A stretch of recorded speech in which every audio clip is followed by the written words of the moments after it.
et avec Dieu, nous ferons des exploits.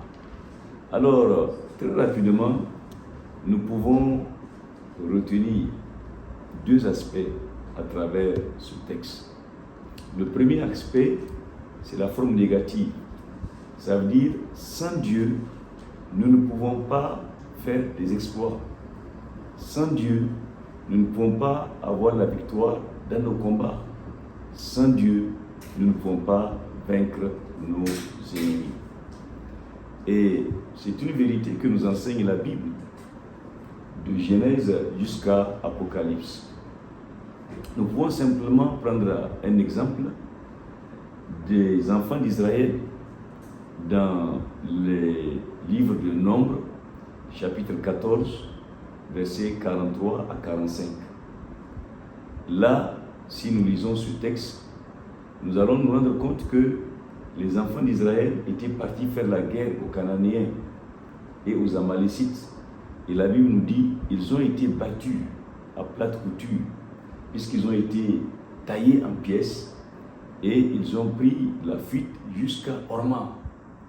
Et si nous lisons très bien cette histoire, nous nous rendons compte que la raison fondamentale de cette défaite, c'est que Dieu n'était pas avec eux dans le combat. Et Moïse même leur a dit, ne partez pas, parce que Dieu n'est pas avec vous. Mais la Bible nous dit, ils se sont obstinés.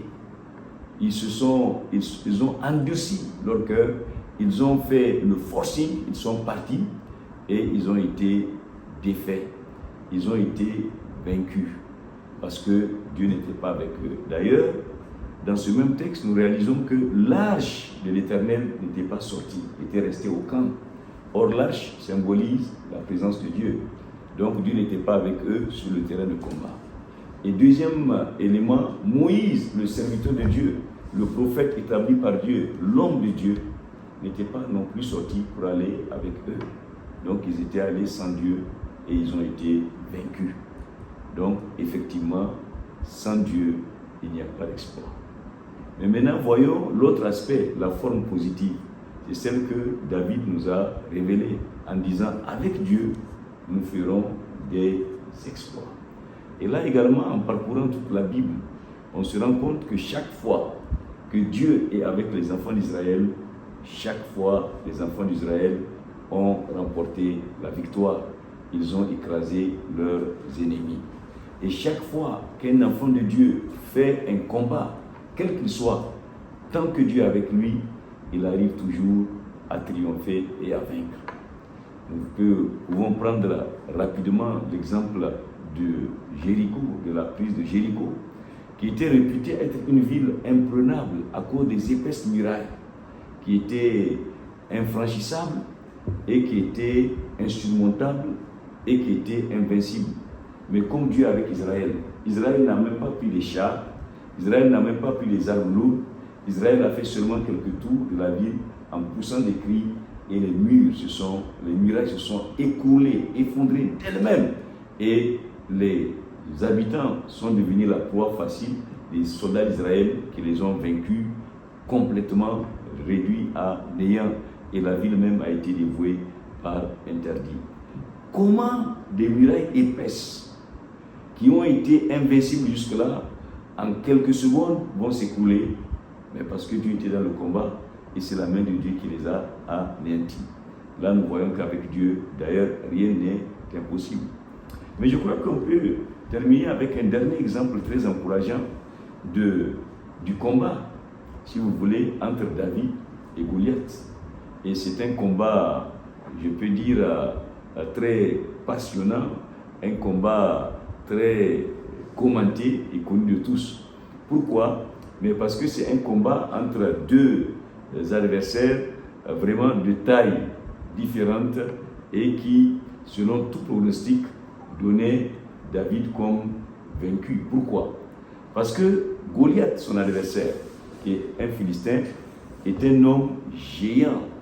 Et quand on voit les mesures que la Bible donne, il dépasse 3 mètres de hauteur.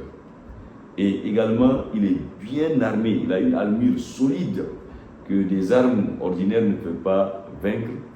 Et aussi, il était un guerrier dès son jeune âge. Parce que, eh bien, il est un guerrier professionnel, si on peut le dire. Par contre, David n'a même pas l'âge d'abord d'être recruté dans son armée nationale, dans l'armée d'Israël. Il était un jeune adolescent et de surcroît, pas un guerrier, et pas un soldat, mais un berger qui était en brousse pour paître les troupeaux de son père. Quand le roi a entendu d'ailleurs que celui qui se proposait d'affronter le géant Goliath n'est personne d'autre que David et qu'il l'a regardé, il a dit qu'il ne pourra pas parce qu'il n'est qu'un enfant. Et c'est là où David lui a révélé non. Même étant enfant, dans la brousse, il a eu à vaincre les lions, il a eu à vaincre les ours qui venaient prendre les brebis dans son troupeau et les arrache tout en les anéantissant. Et il était confiant en Dieu. Il a dit, le Dieu qui m'a délivré de les griffes du lion et de la patte de l'ours me délivrera de la main de ce Philistin. Et il est parti affronter le Philistin. Le Philistin comptait sur lui-même. Il comptait sur sa taille. Il comptait sur son armure. Il comptait sur son art de guerre, son agilité, sa technicité. Il comptait sur ses armes. D'ailleurs, David a compris ça. Il dit, tu viens avec moi, avec la lance et le javelot.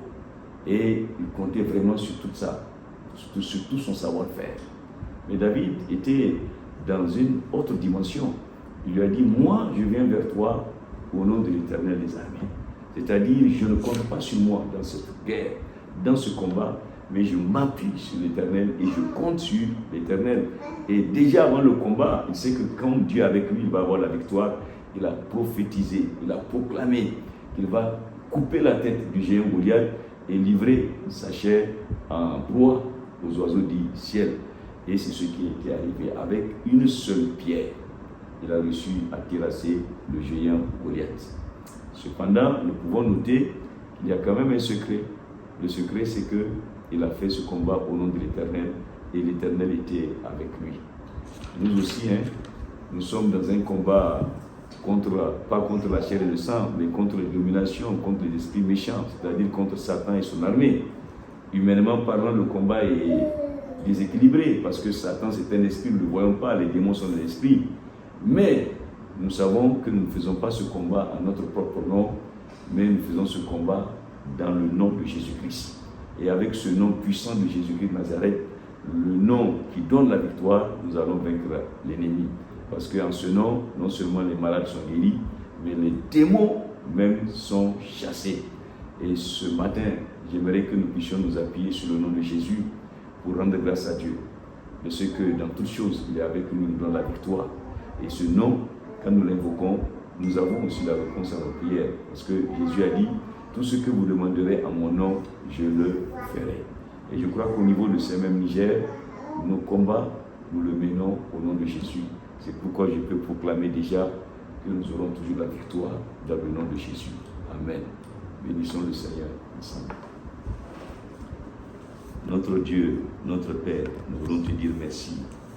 Parce que tu nous rappelles ce matin qu'avec l'Éternel, avec Dieu, nous ferons exploit. Nous ne voulons jamais entreprendre quoi que ce soit sans toi, Seigneur. Nous voulons dans tout combat